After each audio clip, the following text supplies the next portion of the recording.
Bonjour chers auditeurs des Pods Calais. Alors aujourd'hui on va revenir sur un des, je pense, des meilleurs films de cette décennie parce que voilà, c'est, on va dire, le fidèle, le beau remake de Pirates des Caraïbes. On va parler de Jungle Cruise. Le digne héritier de Pirates des Caraïbes, Indiana Jones et de la momie. Parce exactement. Que là-dedans je crois que c'est le melting pot de référence. Quoi. Enfin un film qui rend bien hommage au film de genre. L'hommage pompeux quoi on va dire. Hein, ouais, l'hommage pompé. Donc voilà, que Jungle Cruise, un film signé Romé Colessera qui est connu pour avoir fait pas mal de films d'action avec Liam Neeson qui sont plus ou moins bons. Enfin, faut voir. Moi j'aime bien l'acteur, mais des fois je trouve que peut-être que ces personnages ils ont tendance un petit peu à se répéter dans ces films. Toi t'aimes bien l'acteur juste parce qu'il était dans Star Wars. Hein. Non, je l'aimais bien juste avant qu'il joue dans Star Wars. Style, tu sais, la liste de Schindler ou Love Actually. Ouais, Michael Collins, tous des grands rôles qui ont fait sa renommée. C'est vrai que après il est parti un peu dans la série B d'action, mais le mec a du charisme. Dans Star Wars, je pense que c'est quand même l'une des meilleures choses de l'épisode 1 pour moi. Non, le meilleur truc de l'épisode 1 c'est Jar Jar. Non mais là tu trolls. Là tu trolls. Pour moi les deux meilleures choses que dans le Star Wars épisode 1, ça y est, on dérive direct. Déjà. Il faut une référence à Star Wars, c'est inévitable. Pour moi c'est Liam Neeson et Evan McGregor pour moi dans les pour moi c'est la course de pod, mais c'est toi qui vois. Dans les acteurs, tu vois, je veux dire. Parce que Ray Park, Nathalie Portman. Et puis voilà quoi. Je veux dire, c'est vraiment l'image paternelle. Moi, je trouve que Liam Neeson il incarne bien. Ouais, à la fois paternelle et ambigu. Ouais. Enfin, on va pas revenir sur Star Wars. Non, parce que je crois qu'on va faire une émission spéciale prélogie, trilogie, la postlogie on l'a déjà fait. Encore ils sortiront un film Star Wars dans 2 ans. Ouais, en 2023 le prochain. 2023, voilà. Mais alors, entre deux, il y aura plein de séries, donc on y reviendra, hein, c'est clair. Donc là, on va revenir sur l'excellent film Jungle Cruise. Ouais. Ah désolé, je suis obligé de dire que c'est excellent. Hein. Recadre le débat là. Ouais. Moi, je trouve que c'était un très bon film. J'ai peur de Dwayne Johnson, alors j'ose pas cracher dessus. Parce que Dwayne Johnson, il est bien sympathique. Dès que tu dis du mal de ses films, il te regarde de travers. Donc, si tu te prends une baffe par le mec, t'es sûr que ta face, elle est éclatée. Quoi. Ah ouais, là, on se relève pas. Vu les mains qu'il doit avoir, ce mec-là. Autant John Cena m'impressionne pas, autant Dwayne Johnson m'impressionne. On va parler de m'impressionne. Cena, d'ailleurs, dans une prochaine émission. Mais bon. Ouais, avec John Johnson, comme tu dis, ça fait au moins 3 fois qu'on le dit. Puis l'actrice, c'est Emily Blunt. Alors, Emily Blunt, c'est plutôt une actrice qui tangue un petit peu entre le film d'auteur et le film, on va dire un petit peu plus commercial. Je pense notamment à Sans un bruit, tu sais, c'est ce film d'invasion extraterrestre. Ah, c'était elle dans Sans un bruit, d'accord. Elle. Film que je vous conseille d'ailleurs, Sans un bruit. Tu l'as vu Sans un bruit? Et le 2 aussi, tu l'as vu? Non, j'ai pas vu le 2, j'ai vu le 1. Bien, hein, au niveau de la pétoche. Même de l'ambiance. Hein. Ouais, l'ambiance. Tu vois, ça me fait penser aux Dents de la Mer, ce film. C'est-à-dire que tu vois pas forcément les monstres tout le temps. Tu les vois pas avant la fin. Et quoi. je veux dire que quand tu les vois pas, c'est là où t'as le plus peur. Donc Emily Blunt aussi, qui est connue aussi pour son rôle dans Age of Tomorrow, avec Tom Cruise aussi, pour étaler sa filmographie, mais c'est pour citer quelques films où on la voit en rôle principal, plus ou moins. Voilà quoi, donc elle incarne une espèce d'Indiana Jones à la féminin, quoi. C'est un peu ça l'idée. Hein. C'est le girl power, là. Ouais, c'est-à-dire que c'est une femme moderne, mais dans les temps anciens. C'est la femme forte, quoi, on va dire. Ouais, dans les années 20. Quoi. Ouais. Elle, au début, elle part à la recherche de la Cité d'Or. Non, elle part à la recherche de l'arbre de vie, en fait. Ouais, c'est ça. Donc c'est un peu une métaphore de l'arbre d'Adam et Ève, quoi, quelque part. C'est un pompage de le truc de jouvence de Pirates des Caraïbes. C'est un pompage de l'arbre de jouvence de Pirates des Caraïbes. Ah oui, c'est vrai, il y avait cette histoire. Ah ouais. bah ouais. Je me souvenais plus de ça, c'est vrai. C'est tellement mauvais, la fontaine de jouvence que... Ah ouais, c'est pas le meilleur. Moi, sorti de la trilogie, après, il n'y en a plus. C'est un peu comme Indiana Jones 4 et Star Wars. Ouais, il y a Indiana Jones 4 qui est en tournage. Ouais. On aurait pu le voir la réalité. On va parler de ce film un jour, là, parce que vraiment, on n'a pas envie d'en parler, quoi. Donc, elle parle à la rigueur... on le sait dès le début, l'histoire de l'arbre de vie, hein, c'est ça. Ouais, les pétales de l'arbre qui soignent toutes les maladies, voilà. Donc, lui c'est un baroudeur qui fait une espèce de circuit. Alors, c'est vraiment méta avec Disney. L'attraction. Avec l'attraction, ouais. Jungle Cruise, à la base, c'est une attraction. Donc, c'est une attraction du parc Disney, tout simplement. Donc, voilà, quoi. Donc, déjà, le côté méta au début, avec John Johnson, qui fait un peu le roublard, hein, on voit tout de suite que c'est un peu bidon, hein, avec les indigènes et tout. Ouais, avec les faux indigènes, avec les faux rhinocéros. Avec la fausse cascade bricolée. Qu'est-ce que t'as pensé du faux jaguar numérique? Tu vois, je sais pas combien il y a eu de budget pour ce film. Ah, je sais pas, mais bon. Mais au moins, tu sais qu'il est pas passé dans l'animation du jaguar. Non, parce que bon, c'est assez médiocre, hein, faut avouer. Hein. Si on continue l'histoire, c'est que lui, c'est un roublard, et puis il va proposer ses services, et puis ils vont se rencontrer. Bah, tu sens que c'est un peu pas un arnaqueur, mais si, un arnaqueur. Ah, quand même, hein, il est pas très honnête. Hein, pour les pièges à touristes. Dans sa démarche, il est pas très honnête, hein, quand Ouais. il fait certaines choses. Il leur fait peur. C'est peut-être peut-être ce qu'il recherche. T'as toute cette péripétie, et puis t'as un mec, bien sûr, t'as une espèce de mec qui le traque parce qu'il est endetté, quoi. Non, qui lui pique son moteur, tout simplement. Ouais. Parce Donc, que il lui doit de l'argent, alors du coup, le mec il dit voilà, je te prends ton moteur, et si t'as pas payé la semaine prochaine, je te prends ton bateau. Et du coup, c'est le prétexte à ce qu'il va faire justement la croisière, le truc d'aventure avec la dame pour pouvoir avoir un peu d'argent pour récupérer son matériel, quoi. Ouais, tout à fait. Mais on a lancé comme ça on va dire dans le fil du sujet, parce que c'est un film qui manque pas de rythme, hein. On peut pas dire qu'il y a des longueurs, hein. Et moins long que d'autres films qu'on a vus récemment, comme Snake Eyes par exemple. Ouais, c'est ça, en fait, par exemple. C'est plus facile à regarder qu'un Snake Eyes. Disons qu'il se suit facilement comme film. Ouais, il se suit facilement. Et à part, tu vois tout arriver de loin. Mais c'est un film, contrairement à d'autres, où tu peux aller le voir avec tes enfants. Ouais, c'est vraiment le film familial. Ouais, quelques scènes qui font un peu peur, faut pas déconner non plus. Mais voilà, c'est vraiment un Disney. Voilà, c'est un Disney. Je sais pas si vraiment un spoiler, mais on a quelques, on va dire, zombies à la Pirates des Caraïbes. À la Pirates des Caraïbes 1. Des gens qui sont un petit peu... maudits. À la fois humains et naturels, quoi. La nature s'incruste entre eux, quoi. On pense justement à Davy Jones de temps en temps, tu vois. Ah ouais, le monstre principal. Le chef, quoi, on va dire. Le chef des mutants, on va dire. Il fait carrément penser à Davy Jones. Non, attention, c'est pas X-Men. Version Leader Price. C'est vrai qu'il y a un peu cheap comme mec.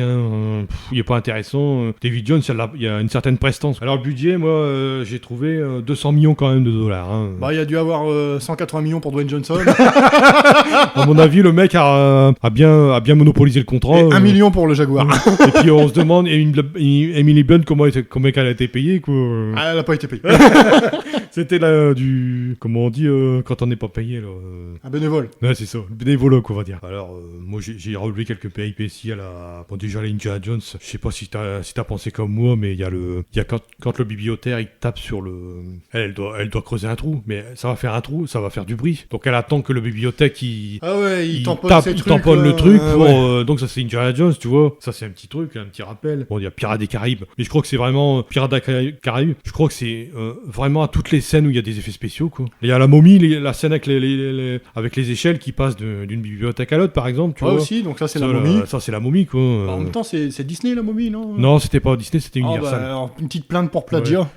C'était Universal, la momie. Indiana Jones, c'était Lucasfilm, mais bon, comme ils ont racheté le... Ah, et là, ils ont racheté la licence. Là, ils ont le droit de plagier comme ils veulent. Et sur Pirates des Caraïbes, ils ont le droit. Là, ils avaient plein pot, donc ils pouvaient plagier comme ils veulent. Mais c'est vrai que le scénario, il sombre vraiment dans la facilité, comme tu dis, l'intrigue est hyper convenue. T'as l'impression de voir une attraction Disney en film. Ouais, c'est ça. Comme je dis tout à l'heure, il n'y a pas de problème, vous pouvez aller voir ça avec vos enfants, ils vont pas s'ennuyer. Ils vont pas avoir trop peur, un petit peu à un moment, mais ça reste... je veux dire, s'ils ont vu Pirates des Caraïbes, ils auront pas peur. Puis, en fait, Dwayne Johnson, il est pas... Enfin, voilà, c'est un acteur correct. C'est un mec, un capital sympathie, c'est ça le truc. C'est marrant parce que on sent qu'il surjoue, mais t'as pas l'impression qu'il cabotine, c'est rigolo, quoi. Disons qu'il s'amuse beaucoup dans ses films. J'ai l'impression qu'il s'éclate. Ouais. Il s'éclate. Est-ce qu'il s'éclate, par exemple, autant dans les Fast and Furious avec il se prend plus au sérieux dans les Fast and Furious. Mais là, le truc est pas crédible, le film est pas crédible parce que on va partir dans les spoilers. Ouais. Enfin, le mec c'est quand même un immortel et puis.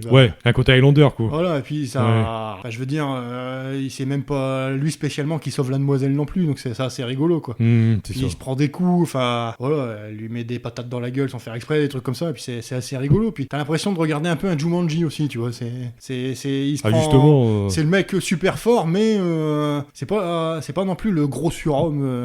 Enfin, c'est à la fois le surhomme et pas le surhomme non plus. Ouais, c'est Johnson, il est dans la continuité des films comme Jumanji, comme tu disais. Ouais. Donc il y en a eu deux, moi j'ai vu que le premier, mais bon, voilà, quoi. On est vraiment dans le divertissement vraiment accessible à toute la famille. J'ai l'impression de me répéter, mais c'est ça. Tu vois, en fait, c'est pas un bon film, c'est un bon film familial, mais c'est pas un bon film tout court. Non, c'est pas un bon film. Mais par contre, si vous avez envie de passer le temps avec vos gosses, c'est un bon film à regarder. C'est un produit de consommation pour moi. C'est un bon produit de consommation. C'est produit de consommation. C'est divertissant. On s'attend au truc, on n'a aucune surprise dans le scénario. Aucune. Même à la fin, quand il est figé dans la carbonite, on va dire. Quand il y a Jar Jar qui le met dans la carbonite. Il sacrifie, mais ça me paraît... C'est une production Disney, donc tu dis... Ouais, il va y avoir... il va se passer quelque chose. Mourir, ouais. Donc il redevient mortel. Ouais, parce qu'il est blessé. Voilà, quoi. Ouais, il est blessé, donc il se bat, puis il trouve quand même une pétale... Parce qu'il y a une pétale de rose, je sais pas, un drôle de truc. Elle sacrifie sa pétale d'arbre de vie pour le soigner lui. Puis au dernier moment, t'as une autre pétale qui apparaît. Qui tombe là, puis là, c'est le gros Deus Ex Machina, tu vois. Par le pouvoir et donc, Deus Ex Machina. Ça termine sur... ils sont à New York et ils sont en couple. Je sais plus, enfin bref. Ouais, ils conduisent comme un dingue, donc ça doit être New York. Ouais, donc une grande ville industrielle, on va dire. Voilà, une ville industrielle. Et puis voilà, et puis ils annoncent déjà un 2. Alors que déjà le premier est mauvais. C'est un bon divertissement. J'ai du mal à dire que c'est un mauvais film. Mais ça se prend pas au sérieux. D'ailleurs, d'où peut-être l'effet un peu cartoon de la... Enfin, pas de la panthère, du jaguar. Qui fait un peu cartoon, le jaguar. Ouais, il y a ce faciès qui fait pas très réaliste. Ouais, il me fait penser à Milou dans Tintin et Milou, tu vois. Le Milou de Spielberg, là. Ouais, de Spielberg. Ouais. Il est animé un peu de la même façon. Ouais, il y a l'incrustation, des fois elle est bien faite, des fois je trouve que c'est vraiment mal fait, quoi. Alors, quand il rentre dans le bar, l'incrustation, dans le trailer, on le voit. Ouais. Ah bah là, elle est dégueulasse, hein. Comment on s'est foutu de sa gueule quand on a vu le machin. L'incrustation, elle est dégueulasse. C'est vrai que quand tu vois le trailer, t'avais du mal, quoi. Dans le film, ça passe un peu mieux, je trouve. Ouais. Il y a pas une seule bête qui est naturelle. Tu vois le dauphin, Non, c'est un truc numérique. Les serpents sont super bien faits. Mais le dauphin. Les abeilles, c'est moyen. Ouais. Et le dauphin, tu l'as vu, le dauphin? Ouais, je l'ai vu, le dauphin. Et alors, c'est un truc numérique aussi, ça. Oh, je sais pas, c'est un dauphin. C'est vrai qu'il faut avoir l'œil des fois, mais bon. Mais c'est vrai que c'est un film d'effets spéciaux, un film avec deux personnages qui sont plus ou moins sympathiques. Faut quand même avouer que elle a un côté comique quand même. Ouais, c'est aussi un film avec beaucoup de comic relief, notamment son frère qui sert. Ah ouais, lui, alors lui, j'ai tout de suite pensé au frère de Evelyn dans La Momie, tu vois. Aussi, ouais. Exactement pareil. Exactement même pareil, quoi. Enfin, à part que le mec, apparemment, il fait une espèce de coming out à un moment, il dit qu'il est homo. Il peut faire les hommes. Parce que ça fait bien, il faut le dire. Ça sert à rien, mais bon. C'est pour ramener du LGBT à la salle. Ouais, enfin, hein. je suis complètement con parce que c'est au milieu du film, donc tu le sais pas. Non, puis c'est annoncé, ça tombe comme une merde. Donc, ça n'a rien à faire dans l'intrigue. Il y a un peu précieux, mais bon, c'est pas parce que t'es précieux que t'es forcément homosexuel, je veux dire. Enfin, c'est ridicule, quoi. Ouais, c'est un peu. Il y a un peu caricatural comme mec. Tous les persos sont caricaturaux. Ouais. Le méchant, il est caricatural. Ah ouais. Je suis un méchant allemand, mais de la guerre 39-45, alors que c'est pas dans la bonne période. Ouais, il y a lui, là. Puis il y a aussi le chef David Jones, là. Ouais, David Jones, David Jones like. David Jones Wish. Lui, il est vraiment nul à chier. Moi, je trouve qu'il est mauvais. Ouais, je trouve que l'acteur est encore passable. Ouais, un peu transparent, quoi, on va dire. Par contre, les deux autres, non, c'est des caricatures. Ah ouais, là, c'est J'ai l'impression de regarder les Cités d'Or et les deux comic relief des Cités d'Or. Ouais, tu vois ce que tu veux dire. Ouais. C'est vrai qu'il y a l'emprise des Cités d'Or, elle est dessus quand à la fin, peu. quand c'est le monde souterrain, c'est les Cités d'Or. Quand ils vident le canal, D'ailleurs, moi j'ai pensé quand ils ont vidé le canal, il y a exactement la même scène dans Indiana Jones 4. Ouais, ils ont les droits, donc ça va. Leur royaume du crâne de cristal. Tu sais, quand ils... Ouais, le projet avorté, ouais. Quand il y a la cité qui va sous l'eau, là, c'est dans un univers, un multivers. Je sais pas, j'ai pas encore fait le multivers. C'est le multivers, tu sais, t'as dit les Pas-de-Calais. Les Pas-de-Calais multivers. Tu as oublié le Indiana Jones 4, tu sais, c'est l'effet Mandela, j'ai tout oublié. J'ai dit, il y a l'emprise d'Indiana Jones, de Pirates des Caraïbes et de la momie, mais c'est... Ah ouais, c'est flag, ça se voit. C'est même pas dissimulé, quoi. Non. Puis ça se voit que c'est pas, à part le truc d'Indiana Jones, ça sent l'hommage quand elle tape avec sa boîte, là. Ouais. Mais le reste, ça pue le plagiat. On est même plus dans l'hommage, parce que il y a un moment où il faut faire la différence entre l'hommage et le plagiat, et tu dis, merde, l'hommage, quelque chose d'honnête, on va dire, de sincère, le plagiat, c'est en dessous de ta gueule, quoi. C'est un peu ça, quoi. Ouais, voilà, quoi, on va pas non plus s'étaler sur le film. Bon, moi je veux dire que si vous aimez bien un bon divertissement, vous pourrez aller voir. Voilà, c'est mais familial, hein. Vraiment, vous attendez pas à ressortir chamboulé de là avec des réponses à l'univers. Si vous avez la quarantaine comme nous, vous ferez chier devant, c'est sûr. Vous ennuierez un peu. Si vous l'avez avec les enfants, je pense que ça devrait aller. Ouais, c'est ça. En gros, c'est un Disney.